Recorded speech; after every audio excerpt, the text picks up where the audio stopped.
You have that disillusioned sound guy in the back named Bob that just hates everybody, and Bob's like, oh man, for the first time since 1984, someone has a good sounding guitar. Wow. Wow. Of course, it's a 1960. That's the last time they made good guitars. Bob, you're right. This guitar is everything. It's everything that you could ever want out of a classic Gibson. I'm not a junior guy, but you had guys like Leslie West, you have guys like Billy Joe Armstrong from Green Day. There's a lot of people that play juniors, and I'm sure there's like a bunch of old dudes like, what do you mean you're gonna talk about the guy from Green Day? They're fucking classic rock now, dude. It's light.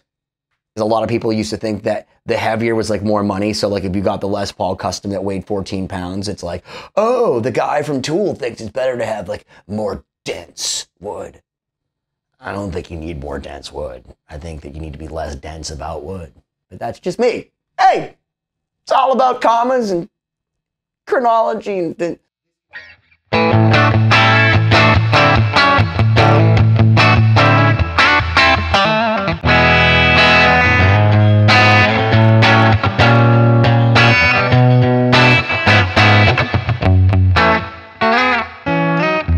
One thing I've really come to love about P90s is that they're a low output pickup, and yet they have all of the wildness and the crazy frenetic energy that you would expect to come out of like a Fishman Fluence or an EMG 81. They're just so loud.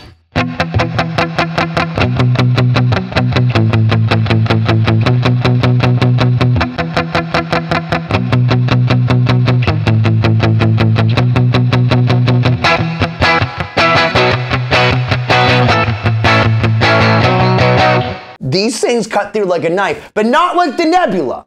Not like a Silver Sky Nebula. Again, most people know that I have a high level of disdain for a tone knob, but I've been so informed that when you only have one pickup, it can act like a pickup selector. All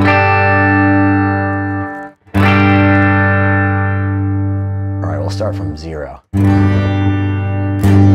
Sounds like a tubby mess, but if we go up to where do I need to go, Jim? Like around 3 it starts to get big. Ooh.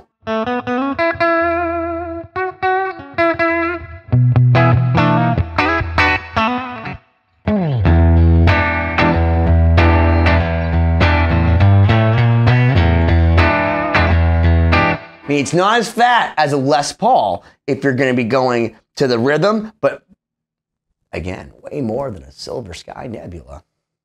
Let's go up a little bit more. We'll go to 6. And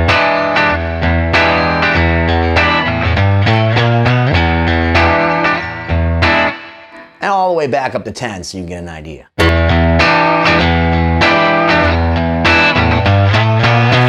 It's pleasant because it takes off a little bit of that highs, but and even though this is a single coil, it's not piercing. It's just lively is the word I would use, lively. And I'm gonna go to some distortion now. Oh yeah.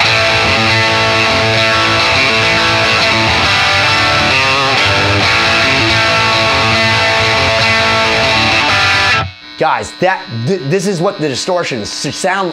This is what everything sounds like.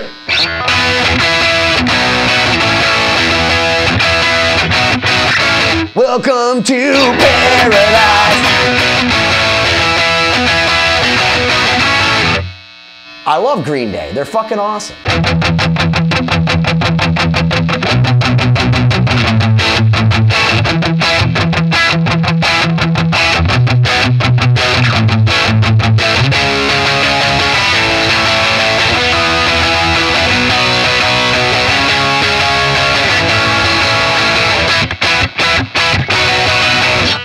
And that's why so many people used it for punk too, because it's just this really awesome sound where you're like, I don't need any selection. I just want...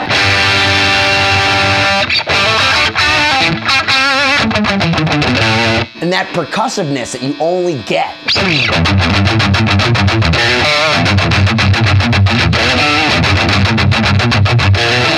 You can still play metal on it. And of course, the Aerosmith test.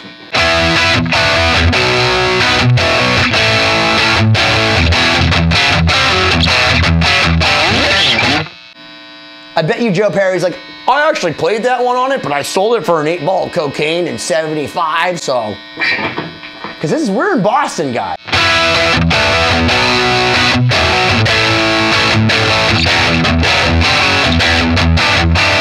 I give this guitar a 10 out of 10 because the neck is just thin and fast and played with nice, like, this is, you want to know what this is, guys? This is when some guy was in the middle of a gig, right? And they're doing a big ending and they go, boom, right into the cymbal stand. Jim's scared.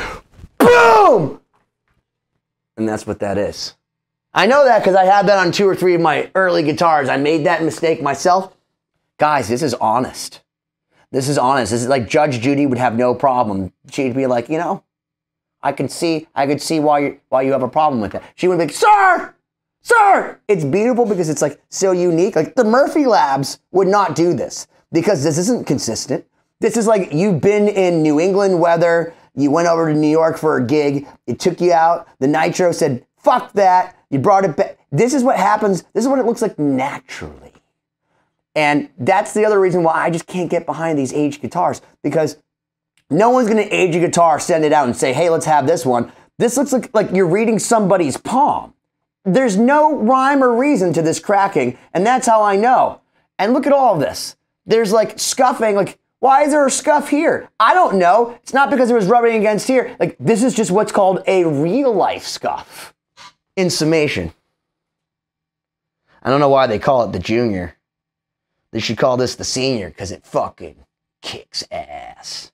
On to the next golden era Gibson that is also not considered by many to be a Les Paul, but in this case actually is. This might be one of the best buys I've ever been a party to. And honestly, Jim called me and I'm ashamed at myself that I actually had said pass on this guitar at first because it was supposedly refinished, which is still questionable. And it only had one PAF humbucker, which if you go back and watch the other video, which I highly recommend, that's a lie. It has 2 PAF humbuckers, which as I've been informed of today, those suckers are like $3,000 to $5,000 for real PAF humbuckers. That's right. Jim and I paid less for this guitar than these 2 pickups are valued if we were to piece it out on reverb. Think about that for a moment. So when you're about to spend $74,000 on your guitar, or you go and buy the new Scala Flying V, just think to yourself that Benny and Jim spent less money on this 62 Les Paul Custom than these 2 pickups are worth. The deals are out there. It is not a solid guitar.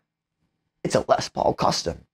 That's what this guitar was originally. And I thought, or I was told, and one of the many myths, because I didn't make it up, that Les didn't like that it looked like the devil. No, it's because he was too cheap in his divorce. And in his own words, he wrote that he loved what has now become the SG guitar. Originally the Les Paul Custom, like this 62. But that he just didn't want to give the money to Mary. So once he left Gibson, the deal was take my name off the guitar. So after 63, what was known as the Les Paul Custom became the SG, the solid guitar. And if you want to hear what it sounds like,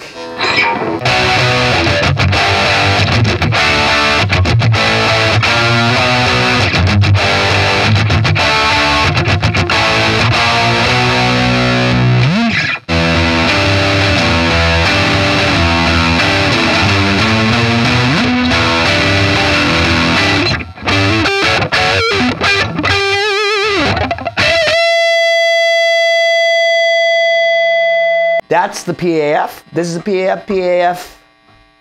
That is a Super 70s, which is made in the Matsumoto factory in Japan.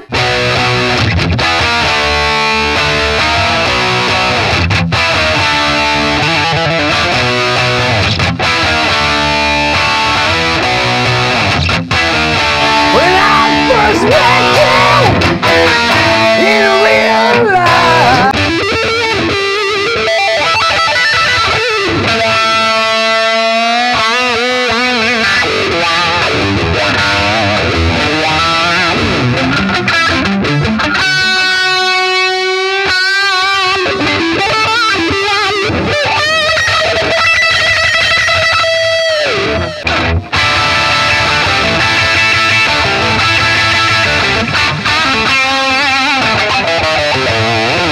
I sit between this 1962 Les Paul Custom and this 1960 Junior, my brain is truly scrambled. Look, most people don't think that these are Les Pauls because this is a Les Paul Junior and this is a 62 Custom.